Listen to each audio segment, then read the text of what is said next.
بسم الله الحمد لله والصلاة والسلام على رسول الله وعلى آله وأصحابه ومن والاه رب اشرح لي صدري ويسر لي أمري واحلل عقدة من لساني يفقهوا قولي اللهم أعني وسددني واجمع لي بين الصواب والثواب ثم ما بعد ዛሬ ከምናያቸው ጥያቄዎች የመጀመሪያው ሶላት ለመስገድ አቅጣጫ ጠፋብኝ አጋጣሚ ለሰፈሩ አዲስ ነበርኩ እና በስልኬ አቅጣጫ ጠቋሚ ተጠቅሜ የቂብላን አቅጣጫ ጠቁሞኝ የጠቆመኝን አቅጣጫ ይዤ በሰግድ እንዴት ይታያል ጀዛኩሙላህ ኸይር የሚል ጥያቄ ነው። ከሶላት ቅድመ ሁኔታዎች መስፈርቶች መሃል አንዱ ወደ ቂብላ መዞር ነው።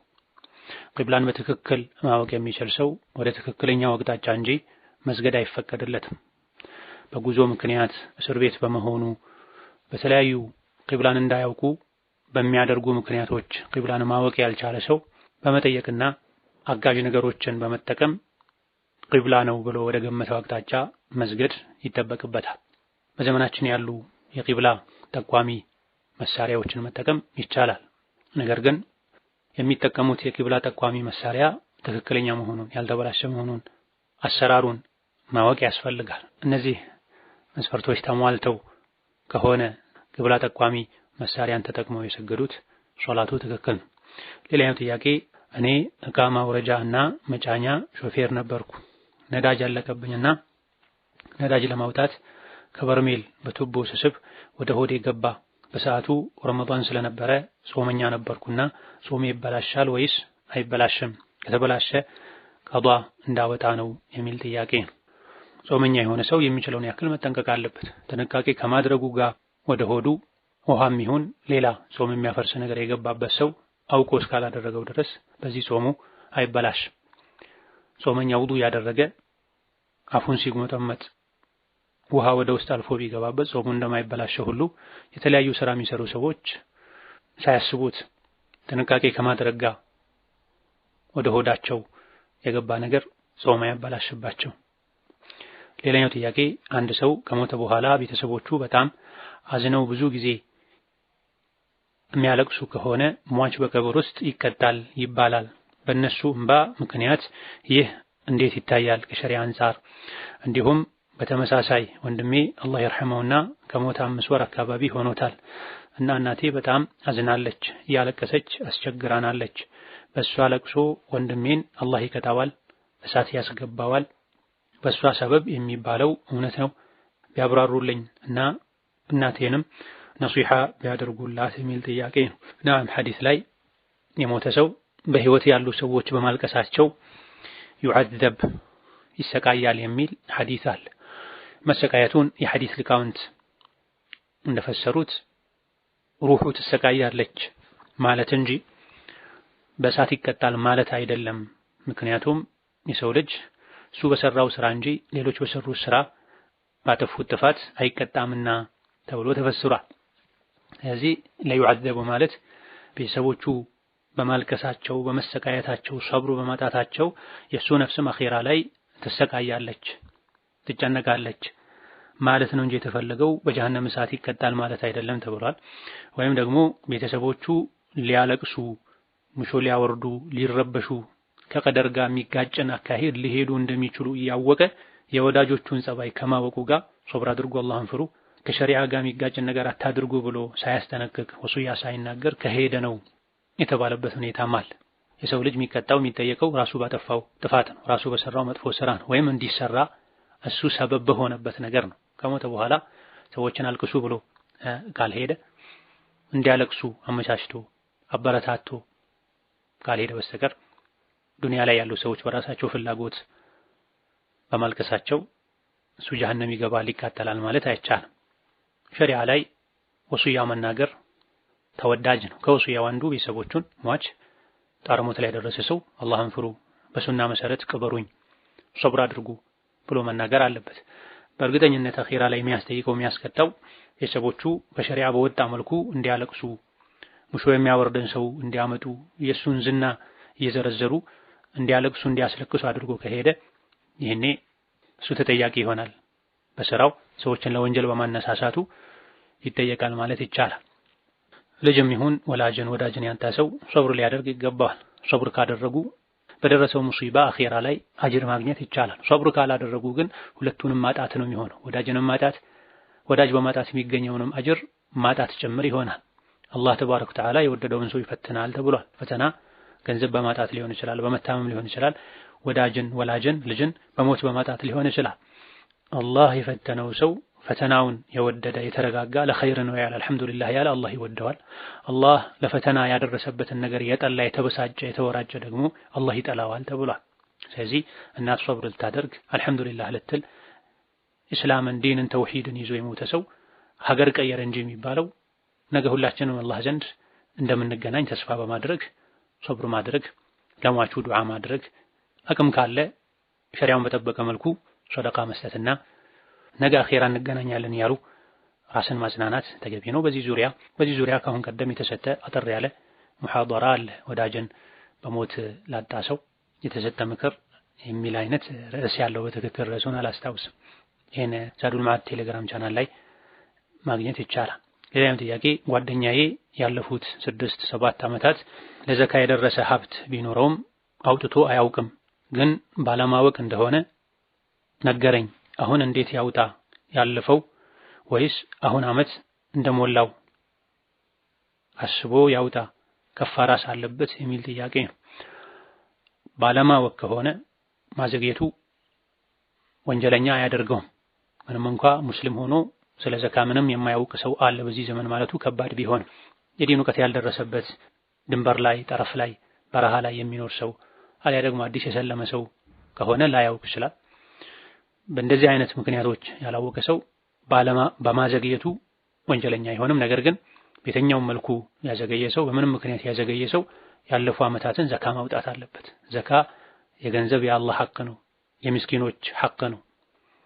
ማዘግየቱ ወንጀል ነው። አውቆ ማዘግየት ከባድ ወንጀል ነው። ሳያውቁ ማዘግየቱ በማዘግየት እንዳይቀጡ ወንጀለኛ እንዳይባሉ ያደርጋል እንጂ ግዴታው እንዲቀር አያደርግምና ያለፉትን ዓመታት በሙሉ አስቦ ሂሳብ ሰርቶ ዘካ ማውጣት ግዴታ ይሆንበታል። የኔው ጥያቄ ዘካተል ማል ከ40 ሺህ ስንት ይወጅብበታል ብዬ ጠይቄ 1 ሺህ ነው ብለውኝ እኔ ደግሞ 10 ሺህ ያሉኝ መስሎኝ 10 ሺህ አወጣሁ እና ወንጀለኛ ነኝ ወይ ማለቴ ማውጣት ካለብኝ በላይ ስላወጣሁ ግን ሆን ብዬ አይደለም የሚል ጥያቄ ነው። አላህ ተባረከ ወተዓላ በተከበረው ቃሉ ወመን ተጠወዐ ኸይረን ፈሁወ ኸይሩን ለሁ ብሏል። ዘካ ሰደቃ ከፋራ ላይ ጨመር አድርጎ መስጠት ይወደዳል እንጂ አይወገዝም። አትጨምሩ አልተባለም፣ ከዚህ አታሳልፉ አልተባለም። እንደውም ከጥርጣሬ ለመውጣት ጨመር አድርጎ መስጠት ንጹህ የሆነውን ውድ የሆነውን መስጠት ይወደዳል። ይሄ እንደ ወንጀል የሚታየው የሚያስጨንቅ ነገር አይደለም፣ የሚያስደስት ነገር ነው። አላህ ዘንድ ተባረከ ወተዓላ ከፍ ያለ ምንዳ የሚያስገኝ ተግባር። ዘካ ሰደቃ ከፋራ መሰል ነገሮች ላይ ግን መጨመሩ ምንም ችግር የለው። ሶላት ላይ ከፈርዱ በተጨማሪ ሱና ሶላቶችን ጨመር አድርጎ መስገድ እንደሚቻለው የሚከለከለው ፈርዱ ላይ መጨመር፣ የተገደቡ የተወሰኑ አሰጋገዶች ላይ መጨመር ይከለከላል እንጂ ሱና የፈለጉትን ያክል ሶላት በማይከለከልበት ጊዜ መስገድ እንደሚቻለው በመሰረቱ የተፈቀደ ሰደቃ ላይ ጨመር አድርጎ መስጠት ምንም ችግር የለው። ሌላኛው ጥያቄ አባቴ ሞቷል፣ አባቴ ደይን አለበት፣ ደይኑ ብዙ ነው እና መክፈል አልችልም፣ በሐራም መንገድ ብከፍል እንዴት ነው የሚል የሚያሳዝን ጥያቄ። ደይንን መክፈል ግዴታ ነው። በሐራም መንገድ ገንዘብ ማግኘት ደግሞ ሐራም ነው። አባት በአንደኛ ደረጃ ደይኑ የሚመለከተው ራሱን ነው፣ ባለመክፈሉ የሚጠየቀው ራሱ ነው። ልጆቹ አባት ትቶ የሄደው ገንዘብ ካለ ከዚያ ገንዘብ መክፈል ግዴታ ይሆንባቸዋል። በበጎ ፈቃደኝነት ከራሳቸው ገንዘብ እንዲከፍሉ ይመከራሉ እንጂ ሐራም ሰርቶ በሐራም ገንዘብ አግኝቶ የአባትን ደይን ዕዳ መክፈል ትልቅ ጅህልና ነው፣ አላዋቂነት። አባትን ለማዳን ብሎ ራስን ገደል ውስጥ መከራ ውስጥ የአላህ ቁጣ ውስጥ መክተት ነው። ይሄን አድርጎ አላህ በወንጀል ተገኝቶ የተከፈለው ደይን ተከፍሏልማ አይባልም። ወደፊት ገንዘብ ሳገኝ እከፍላለሁ፣ የውርስ ትቶት የሞተ ገንዘብ ካለ እከፍላለሁ፣ ቤተሰቦቼን፣ ዘመዶቼን፣ ወዳጆቻችንን አነሳስቼ ከተቻለ እከፍላለሁ ይባላል እንጂ በሐራም በስርቆት ወይም በሌላ በማይፈቀድ መንገድ ገንዘብ አግኝቶ ደይን መክፈል አላዋቂነት ነው። ነጃሳን በነጃሳ ማጠብ ነው የሚሆን። ከዚህ መታቀብ ግዴታ ይሆናል። ሌላኛው ጥያቄ እኔ ወልጄ እቤት ነው ያለሁት፣ ዘካተል ፍጥር ሰጥቻለሁ ከነ ልጄ ሰዎች አጥተው ሰጡን ወይም አምጥተው ሰጡን ዘካተል ፍጥር እኔ መቀበል አልችልም ብላቸው ጥለው ሄዱ እንዴት ይታያል? እኔ አልቸገረኝም ዘካም አውጥቻለሁ እንዴት ይታያል? ያመጡትን ለማን ልስጠው የሚል ጥያቄ። ዘካተል ፍጥር ለማይገባው ሰው አይገባኝም አልፈልግም ለሚል ሰው ዘካተል ፍጥር የዘካተል ፍጥር እህትን ሰጥቶ መሄድ የግዴለሽነት ያላዋቂነት ምልክት ነው። በዚህ መልኩ የሰጠ ሰው ዘካተል ፍጥር አውጥቷልም አይባልም። ዘካተል ፍጥር ማውጣት ብቻ ሳይሆን የሚታየው ለሚገባቸው ሰዎች ከተሰጠ እጃቸው ከገባ በጊዜው ከተሰጠ ነው ዘካተል ፍጥር ተሰጥቷል የሚባል። እኔ አይገባኝም አልፈልግም ላለ ሰው በግድ ዘካተል ፍጥር ሰጥቶ የሄደ ሰው በትክክል የማይገባው ከመሆኑ ጋር ዘካተል ፍጥር አልሰጠም። በዚህ መልኩ በግድ የዘካተል ፍጥር እህል እሱ ጋር የተጣለ ሰው ለሌላ ለሚገባው ምስኪን መስጠት ይጠበቅበታል። ራሱን ከማይገባው ንብረት ወይም የሰደቃ ንብረት የዘካ ንብረት ከማዳን አንፃር በዚህ መልኩ ሰደቃ ሰጥቻለሁ ያለው ሰው ግን እንደገና ማውጣት ይጠበቅበታል። ሌላኛው ጥያቄ እናትና አባቴ ተለያይተዋል። ለእናቴ 10,000 ብር እልካለሁ፣ ለእናቴ 10,000 ብር እልካለሁ፣ 5,000 ብር እልካለሁ። ሰዎች ለአባቴ ለማለት ይመስለኛል አንዳንድ ጥያቄዎች ግልጽ አይሆኑም። ለግራ ቀኙን ፊት ኋላውን በማየት ነው ምናሟላቸው እንጂ የሚያስቸግሩ ጥያቄዎች አሉ። ጥያቄ በምትልኩበት ጊዜ አስተካክላችሁ እንድትጽፉ አደራ እንላለን። እናትና አባቴ ተለያይተዋል። ለእናቴ 10,000 ብር እልካለሁ፣ 5,000 ብር እልካለሁ ይላል። ለአባቴ ይመስለኛል ከላይ እናት ስለተባለ። ሰዎች ደግሞ ታዳላለህ አሉኝ። ይህ እንዴት ይታያል? ለሁለቱም ወጪ የሚደረገው ካለባቸው ኃላፊነት ለነሱ ከሚያስፈልጋቸው ከሚጎርላቸው አንፃር ከሆነ ችግር የለውም። ለአባት 5,000 ብር የሚበቃው ከሆነ ለእናት 10,000 ብር የሚያስፈልጋት ከሆነ ችግር የለውም። ሲጀመርም እናትን አስበልጦ መንከባከብ ሸሪዓው የሚደግፈው ነው። እናት ከአባት በሶስት እጥፍ ክብካቤ ያስፈልጋታል፣ ርህራሄ ያስፈልጋታል፣ ድጋፍ ያስፈልጋታል። አባት 10,000 ብር ያስፈልገኛል በሚልበት ጊዜ 20,000 ብር ያስፈልገኛል በሚልበት ጊዜ ለመስጠት ራስን ከማዘጋጀት ጋር ለእናት 10,000 ብር ቢሰጥ ለአባት 5,000 ብር ቢደረግለት ችግር የለውም። ሌላኛው ጥያቄ ያለሁት ሳውዲ ነው። በምሰራበት ቤት ውስጥ በየክፍሉ ሙከየፍ የለምና ሰዎቹ ከሌሉ በጣም ሙቀት ስላለ ተሸፋፍኜ ሂጃብ ለብሼ አይደለም የምሰራው፣ ግን አሰሪዬ ቤት ውስጥ ካሜራ አለ እና ሰውየው ስራው ቦታ እንደሚከታተለኝ ነገረችኝ። ይህ ሐራም ይሆንብኛል የሚል ጥያቄ። በትክክል በካሜራ በጊዜው በቀጥታም ይሁን ሌላ ጊዜ ተቀርጾም ይሁን አጅነቢ እንደሚያይ ከተረጋገጠ መልበሱ ግዴታ ነው። ሂጃብ የሚያስፈልገው ፊት ለፊት በጊዜው ሰው ሲያይ ብቻ አይደለም። ተቀርጾ ሌላ ጊዜም ሰው የሚያይ ከሆነ ያው ነው። ስለዚህ ለዚህ መፍትሄ መፈለግ ነው። ወይም ቤት መቀየር ወይም ደግሞ ሰዎችን ሂጃብ ስለማደርግ እንደዚህ አይነት ክፍል ላይ በዚህ ሰዓት እንደዚህ አይነት ክፍል ላይ ካሜራ አንሱ ማለት አለያ ደግሞ ሂጃብ የሚያስከፍለውን ዋጋ ከፍሎ ሰብሮ በማድረግ ሁሉም ቦታዎች ላይ መልበስ ነው። ሌላኛው ጥያቄ የሰው ብር አለብኝ ከአንድ ሰው አይደለም ግን የሁሉም ሆኖ 1500 ቢሆን እንጂ አይበልጥም። እኔ ግን አላህ ይቀበለኝ ከዛ በላይ አድርጌ በስማቸው ሰደቃ ሰጥቻለሁ። እነሱን ማግኘት አልችልም፣ የት እንዳሉ አላውቅም። አንዷም ሙስሊም አይደለችም። የሷስ ይደርሳል? በጣም የቆየ ነው፣ ጨንቆኝ ነው ያብራሩልኝ የሚል ጥያቄ። በመጀመሪያ ደረጃ ወደ ዕዳ መግባት ከሰው መበደር አይመከርም። ለተገደደ ሰው እንጂ አማራጭ ላጣ ሰው እንጂ። ተገደው ከተበደሩም መጻፍ ያስፈልጋል፣ መመዝገብ ያስፈልጋል። አድራሻውን፣ ጎረቤቱን፣ ሀገሩን መዝግቦ ይዞ ድንገት ለተበደሩ ሰው መስጠት እንኳን ባይችሉ ለወራሾቹ ለቤተሰቦቹ መስጠት ቀድሞ መጠንቀቅ ያስፈልጋል። አላህ በተከበረው ቃሉ ያ አዩሀ الذين آمنوا إذا تداينتم بدين إلى أجل مسمى فاكتبوه ብሏል። ደይን ብድር ዕዳ ውስጥ ከገባችሁ ጻፉት ብሏል። የሰው ልጅ ሊረሳ ሊሳሳት ሊሞት ይችላል። ባለመጻፍ ያልመለሱትን መልሻለሁ ሊሉ ይችላል። የተመለሰውንም አላህ የማይፈራ ሰው አልመለስሽም ብሎ ሊጠይቅ ይችላል። እንደዚህ አይነት ጥያቄዎች በተደጋጋሚ ይነሳሉ። ተበድሬ ነበረ ያበደረኝ አካል ጠፋ፣ ሞተ፣ ሀገሩን አላውቅም፣ እኔ ሀገር ጥዬ ሄድኩኝ፣ ስልኩ ጠፋኝ የሚባልበት ሁኔታ አለና ሲበደሩ ሳይገደዱ አለመበደር ሸሪዓ የሚመክረው ይሄን ነው። ለመበደር ከተገደዱም ቀነስ አድርጎ መበደር አስፈላጊ የሆነውን ያክል ትንሹ። ይሄን በሚደረግበት ጊዜ ያበዳሪን ሙሉ ስም፣ አድራሻ፣ ከተሻለ ቤተሰቦቹን፣ አካባቢውን መዝግቦ ማስቀመጥ መፈራረም ያስፈልጋል። ሆኖም እዚህ ጥያቄ ላይ እንደተነሳው ሰዎችን ካጡ ማፈላለግ ማጠያየቅ ይገባል።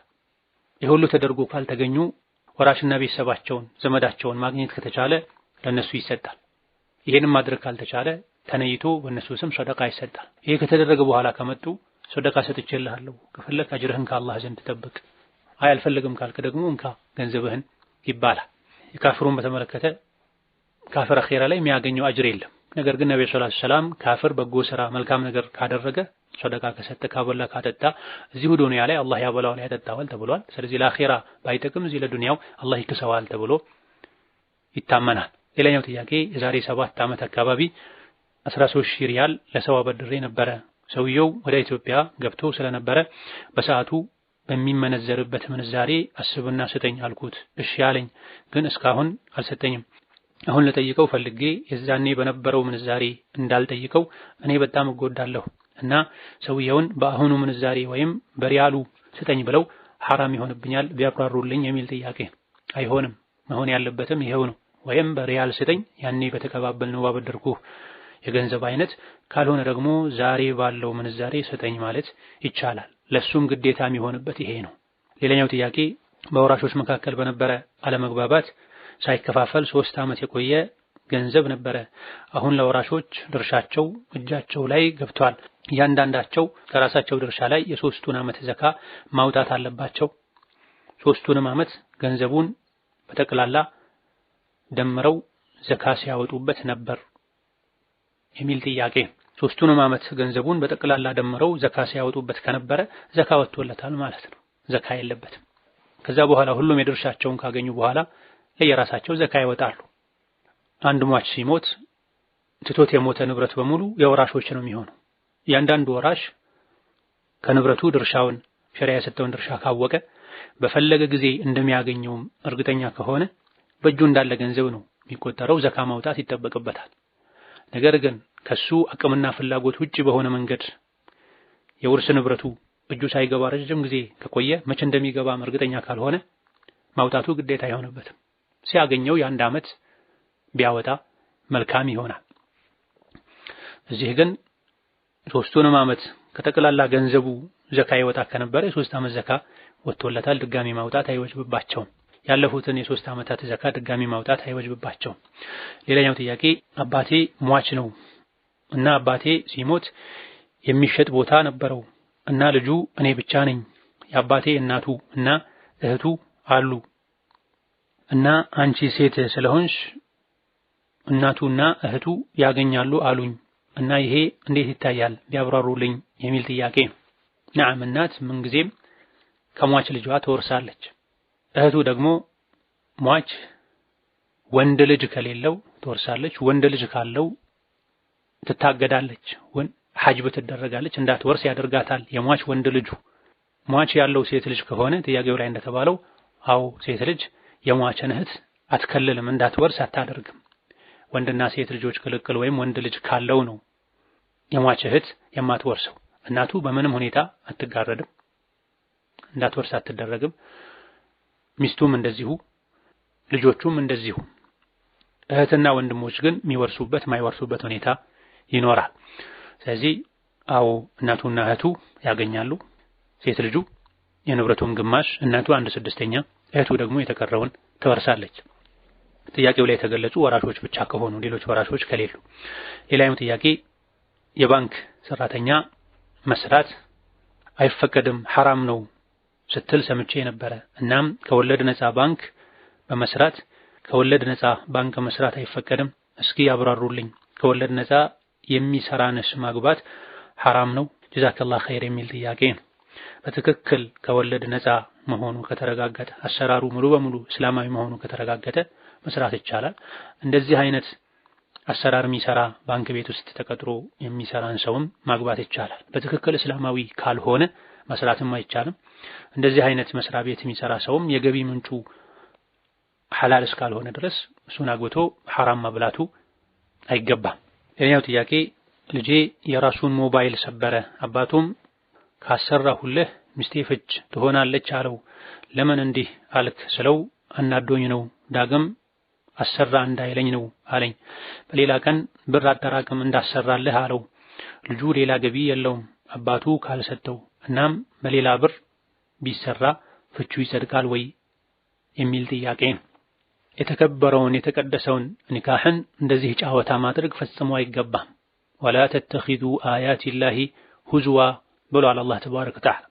አላህ ያከበራቸው ነገሮችን ማላገጫ መጫወቻ ለዱንያ መከላከያ ማድረግ አይገባም። በተለይ ደግሞ ከህፃናት ከልጆች ጋር ሲሆን አባት ለህፃን ልጁ እንዲህ ካደረኩልህ ሚስቴ ፍች ናት አይባልም። አቅል ያለው ሰው ይሄን አያደርግም። እውቀት ያለው ሰው ኢማን ያለው ሰው ይቅርና ልጆች ምን ይማራሉ? ከዚህ በምን መልኩ ያድጋሉ? ማስጠንቀቅ ማስፈራራት ካስፈለገ በሌሎች ነገሮች ማስፈራራት ማስጠንቀቅ ነው፣ ሸሪዓ በሚፈቅደው መልኩ በተቀደሰው በተከበረው ኒካህ ሳይሆን። በዚህ መልኩ አንድ ነገር ካደረግኩ ሚስቴ ፍች ናት ያለ ሰው በትክክልም ይሄ ከተደረገ ፈታለሁ ብሎ ከሆነ ይሄን ያለው የተማለበት ነገር ሲደረግ ኒካሁ ይወርዳል።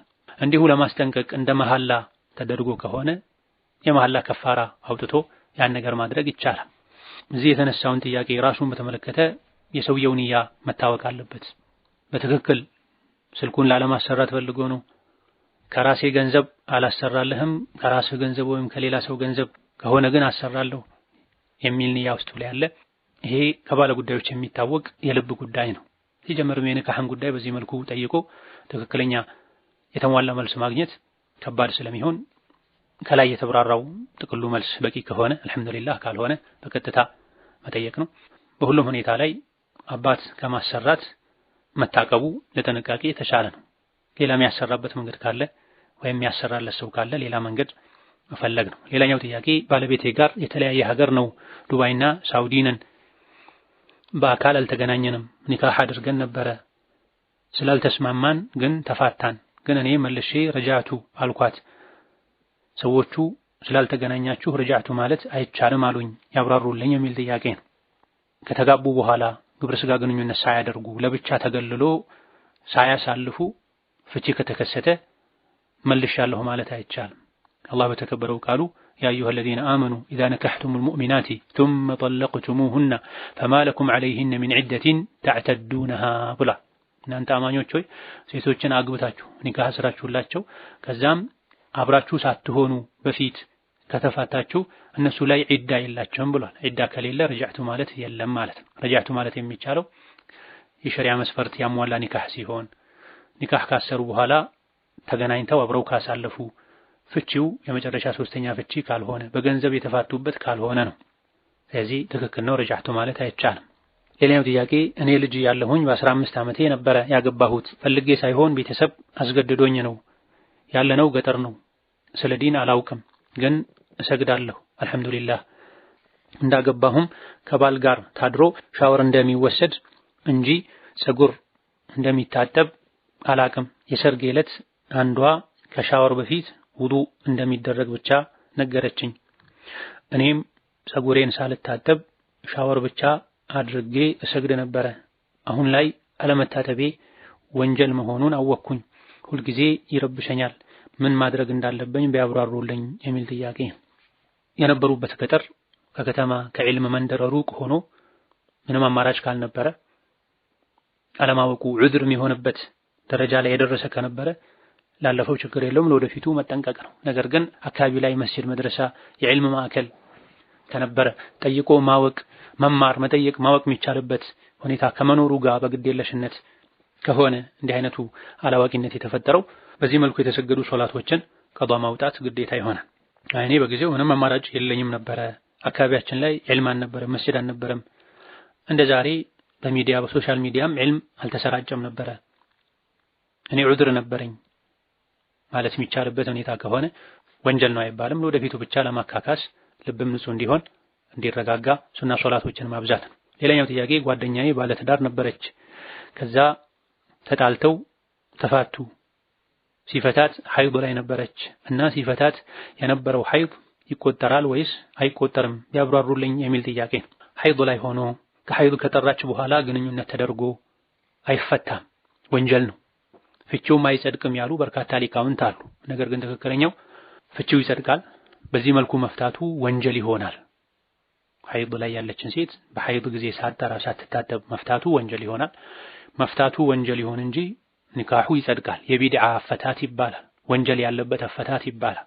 በመሆኑም በተፈታች ጊዜ የነበረው ሐይድ ለዒዳ አይቆጠርም። ለዚህም ነው ቁርአን ላይ ያ አዩሃ ነቢዩ ኢዛ ጠለቅቱሙ ኒሳአ ፈጠሊቁሁነ ሊዒደቲሂን የተባለው። ሴቶችን መፍታት ስትፈልጉ ዒዳ መቁጠር መጀመር የሚችሉበት ሁኔታ ላይ ፍቱ ማለት ነው።